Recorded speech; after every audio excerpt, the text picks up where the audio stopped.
A Priscila Asbeck já está aqui de volta ao Novo Dia, porque o ministro da Economia, não é, Priscila, Paulo Guedes, acabou de falar, ele está participando de um evento em São Paulo, né, e falou sobre a situação da crise econômica no mundo todinho.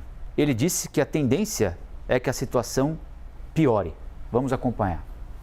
A primeira consideração é sobre o que está acontecendo lá fora. É um mar turbulento e eu não acho que vai melhorar tão cedo. Eu acho que vai se agravar bastante a situação da economia mundial. 3,7 bilhões de pessoas saindo da miséria lentamente através da globalização. E a pressão toda no Ocidente. Há 30 anos que os salários do blue collar, de quem trabalha na indústria, não sobe. Há 30 anos que a pressão competitiva da Ásia impede o crescimento dos salários e dos ganhos no Ocidente. Até hoje não houve inflação porque havia essa arbitragem. Enquanto você tem gente para contratar mão de obra mais barata do lado de lá do mundo, você não tem a pressão nos salários do lado de cá. Acabou essa arbitragem e os salários estão subindo no mundo inteiro. E quando no Brasil começa e o mundo começa a tentar sair dessa circunstância adversa, vem a guerra na Ucrânia, a invasão da Ucrânia. Bom, Priscila, o ministro sempre é muito otimista, né? Aliás, como qualquer ministro da Fazenda ou da Economia de qualquer governo, eles sempre vendem otimismo, é meio que um papel, uma função do cargo, está no pacote da função ali. Mas a perspectiva dele para a economia internacional é ruim, né? Exato. E casa com as perspectivas de grandes bancos, grandes economistas do mundo todo. O Banco Mundial, por exemplo, estava com uma perspectiva de crescimento para o mundo de 4,1% para esse ano, cortou a previsão para 2,9% na semana passada. Vários presidentes de grandes bancos falando de previsões pessimistas. A gente estava falando agora há pouco no Liberdade de Opinião sobre recessão nos Estados Unidos. Exato.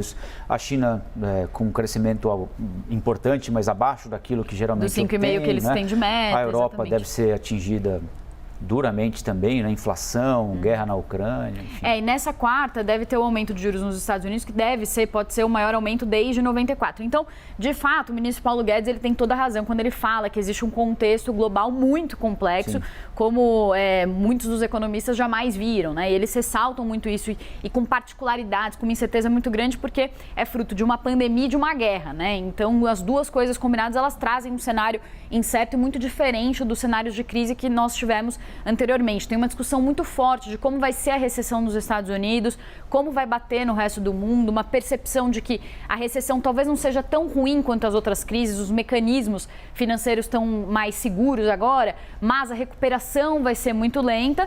Só que tem a questão agora de China, né? Então, que ele até comentou, que eu acho que eu queria chamar a atenção um pouco para isso. Eu estou escutando aqui no ponto. Quer que eu segure? Não, eu acho que foi.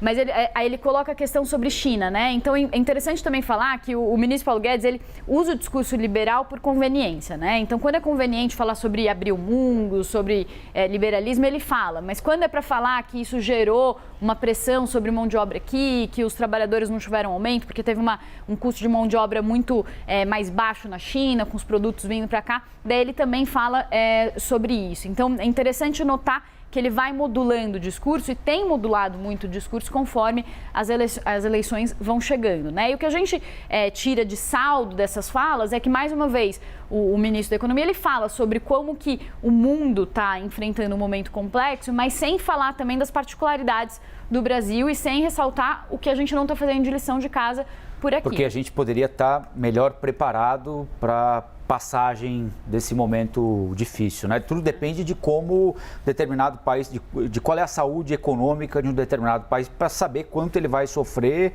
se mais ou menos, com o que é inevitável, né? Que é esse ambiente todo que ele desenhou muito bem, né?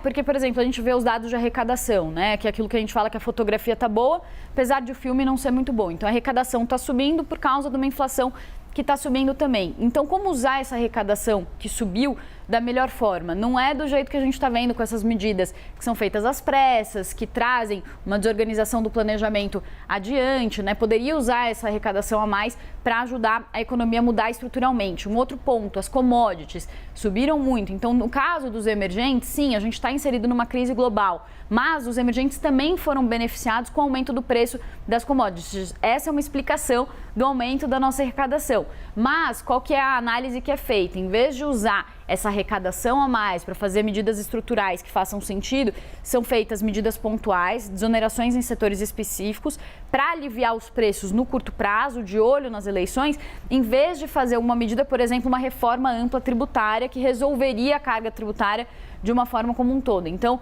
é mais uma vez, né, as soluções simples para problemas complexos que acabam trazendo falhas. A história de apagar o incêndio e depois ver o que faz, né? Agora, para encerrar, Priscila, você acha que a gente pode estar acompanhando aqui o ministro Paulo Guedes aderindo de vez, e seria importante para o presidente que ele aderisse a esse discurso de atribuir a um ambiente absolutamente inóspito um desempenho ruim da nossa economia aqui? Então, durante a campanha eleitoral, apresentar à população que a alta de preços, que o desemprego, que a queda na renda de quem está desempregado, tudo isso aconteceu por causa de uma conjunção inédita de fatores que ele elencou aí: guerra, economia norte-americana, economia chinesa, economia europeia, que se não fosse isso, como o próprio presidente falou, em 2019 o Brasil estava decolando. É uma parte da verdade, mas na campanha eleitoral pode virar a verdade inteira?